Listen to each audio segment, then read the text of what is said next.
Selamat pagi anak-anak. Apa kabar hari ini? Pasti semua ada dalam keadaan sehat ya. Tetap semangat dan siap untuk belajar hari ini. Pembelajaran tematik hari ini masih pada tema 1, organ gerak hewan dan manusia. Subtema 2, manusia dan lingkungan. Pembelajaran 4 dengan muatan pelajaran IPS dan PPKN.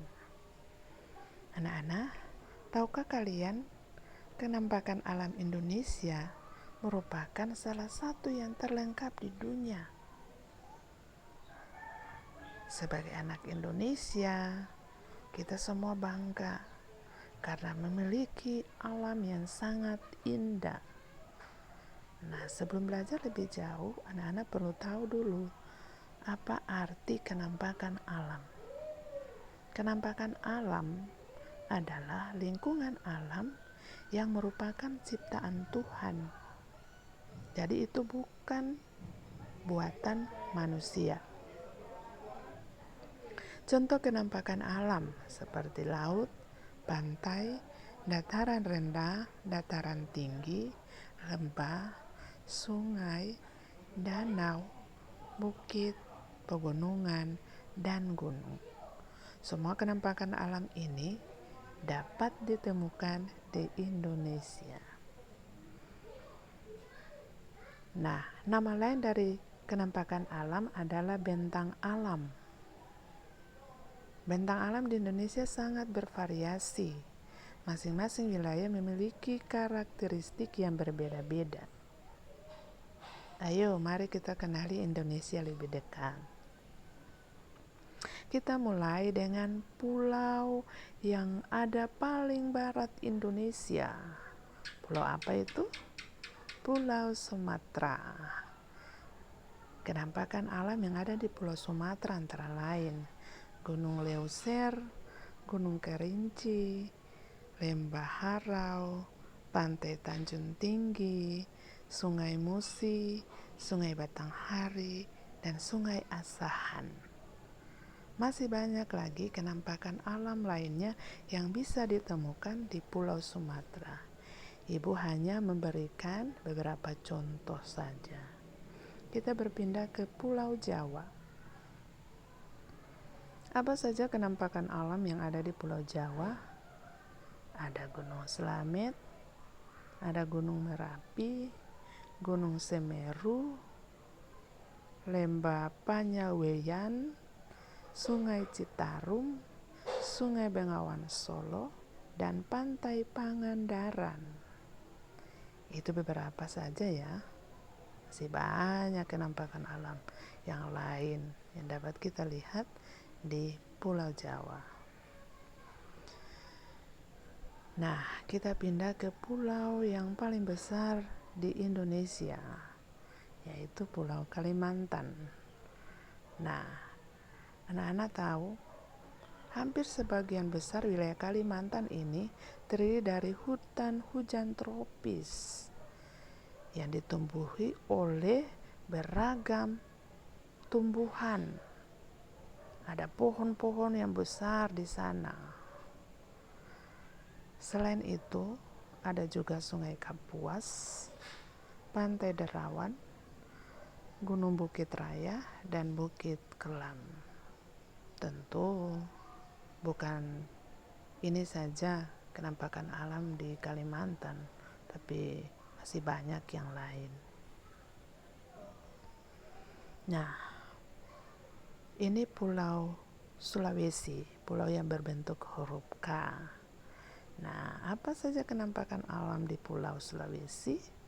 Ada Gunung Latimojong, Gunung Lakon, Lembah Rama, Pantai Losari, Sungai Malili, dan Sungai Poso.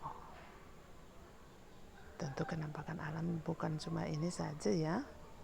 Masih banyak lagi kenampakan alam lainnya.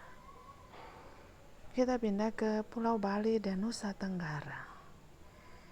Kenampakan alam yang ada di Pulau Bali antara lain Gunung Agung, Gunung Batur, Sungai Badung, dan Pantai Nusa Penida. Sedangkan kenampakan alam yang ada di Nusa Tenggara antara lain Gunung Rinjani dan Pantai Lombok. Nah, kita tiba di pulau paling timur Indonesia, Pulau Papua. Beberapa kenampakan alam di sana seperti Sungai Digul, Sungai Baliem, Gunung Jayawijaya. Nah, anak-anak, Gunung Jayawijaya ini adalah gunung tertinggi di Indonesia. Di puncak Jayawijaya ada lapisan salju dan satu-satunya gunung di Indonesia yang memiliki lapisan salju di puncaknya hanya Gunung Jayawijaya. Selain itu ada Pantai Raja Ampat, ini pantai yang sangat indah di Papua. Juga ada Lembah Baliem. Nah, anak-anak, itu beberapa kenampakan alam yang ada di pulau-pulau di Indonesia. Mari kita lihat gambar globe ini. Globe itu gambar bumi dalam bentuk bulat. Perhatikan yang di lingkar merah itu wilayah Indonesia. Indonesia berada di wilayah beriklim tropis. Jadi yang warna abu-abu itu termasuk wilayah iklim tropis. Ciri-ciri iklim tropis. Yang pertama suhu rata-rata sekitar 27 derajat Celcius. Kemudian yang kedua lama siang dan malam hampir sama, yaitu 12 jam. Jadi siang 12 jam, malam 12 jam. Nah, secara umum iklim yang ada di Indonesia terbagi dua, yaitu satu iklim laut, dua iklim panas. Iklim laut ini terjadi karena Indonesia memiliki wilayah laut yang luas. Laut Indonesia lebih luas dari daratan. Itu sebabnya Indonesia memiliki iklim laut. Kemudian yang kedua iklim panas. Iklim panas ini terjadi karena Indonesia berada di daerah tropis atau daerah khatulistiwa. Nah, Indonesia berada di daerah tempat garis edar matahari. Itu sebabnya wilayah kita termasuk wilayah beriklim tropis. Selain Indonesia kaya dengan berbagai bentangan alam atau kenampakan alam, negara kita juga kaya dengan flora dan fauna. Nana tahu apa itu flora dan fauna? Flora adalah tumbuhan, sedangkan fauna adalah hewan. Banyak faktor yang menyebabkan beragamnya flora dan fauna di Indonesia. Salah satunya adalah iklim. Iklim memiliki peranan penting bagi persebaran flora dan fauna di setiap daerah. Mari kita lihat persebaran flora di Indonesia. Flora atau tumbuhan di Indonesia dikelompokkan menjadi dua, yaitu Indo-Malayan dan Indo-Australian.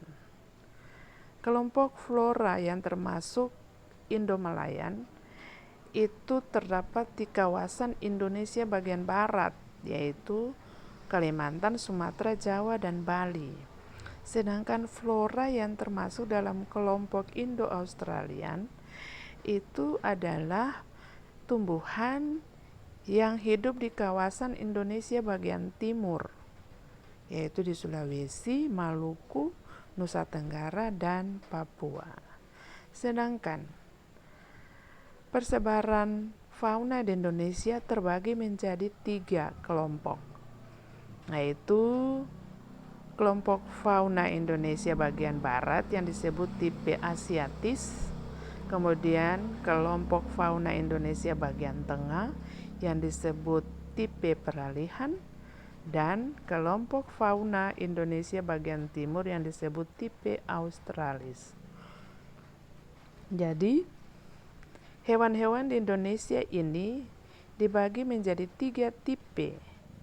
berdasarkan wilayah tempat hidupnya, yaitu hewan tipe asiatis berada di Indonesia bagian barat, hewan tipe peralihan berada di Indonesia bagian tengah, dan hewan tipe australis hidup di wilayah Indonesia bagian timur. Nah, mari kita lihat peta persebaran fauna di Indonesia berdasarkan garis Weber dan garis Wallace. Jadi garis Weber dan garis Wallace ini yang memisahkan ketiga tipe hewan yang ada di Indonesia. Nah, ini garis Wallace memisahkan hewan tipe asiatis dengan hewan tipe peralihan. Contoh hewan tipe asiatis yang hidup di wilayah Indonesia bagian barat: harimau, orang-utang, badak, dan gajah. Kemudian fauna atau hewan tipe peralihan ini hidup di Indonesia bagian tengah. Ada komodo, itu di Pulau Komodo, Nusa Tenggara. Kemudian ada anoa, itu hidup di Pulau Sulawesi. Kemudian tipe australis, ini hewan yang hidup di Indonesia bagian timur. Perhatikan garis Weber, ini garis yang memisahkan hewan tipe peralihan dengan tipe australis. Fauna tipe australis seperti burung kasuari dan burung cendrawasih. Oke. Anak-anak, iklim, kenampakan alam, serta kekayaan flora dan fauna yang dimiliki bangsa Indonesia harus dimanfaatkan secara bertanggung jawab. Artinya, sebagai masyarakat yang hidup di wilayah Indonesia, dari Sabang sampai Merauke, kita harus menjaga kelestarian alam, jangan merusaknya. Karena kekayaan alam yang ada di Indonesia ini sangat berguna untuk kelangsungan hidup masyarakat Indonesia. Jadi dalam memanfaatkan semua kekayaan alam harus dengan rasa tanggung jawab. Kita harus mengembangkan sikap dan perilaku yang baik yang sesuai dengan nilai-nilai luhur Pancasila dalam memanfaatkan potensi kekayaan alam Indonesia maupun pada saat melakukan interaksi atau hubungan sosialisasi dengan sesama. Nah, mari kita lihat nilai-nilai luhur yang terkandung dalam Pancasila. Ada 5 sila ya. Nah, sila yang pertama, ketuhanan yang Maha Esa. Sila pertama ini berisi tentang hubungan masyarakat Indonesia dengan Tuhan yang Maha Esa. Sila kedua, kemanusiaan yang adil dan beradab, bermakna hubungan antar manusia merupakan hubungan yang sama derajatnya. Sila ketiga, persatuan Indonesia memiliki nilai kebangsaan dalam masyarakat Indonesia yang bersatu. Sila keempat, kerakyatan yang dipimpin oleh hikmat kebijaksanaan dalam permusyawaratan perwakilan. Sila keempat ini mendorong tercapainya tujuan persatuan dengan musyawarah dalam menyelesaikan permasalahan. Dan sila yang kelima, keadilan sosial bagi seluruh rakyat Indonesia bermakna bahwa setiap warga negara perlu berupaya mewujudkan keadilan sosial dalam masyarakat. Nah, anak-anak, materi pembelajaran untuk hari ini cukup sekian. Ibu ucapkan terima kasih untuk semua anak yang sudah belajar. Sampai kita bertemu pada pertemuan berikutnya.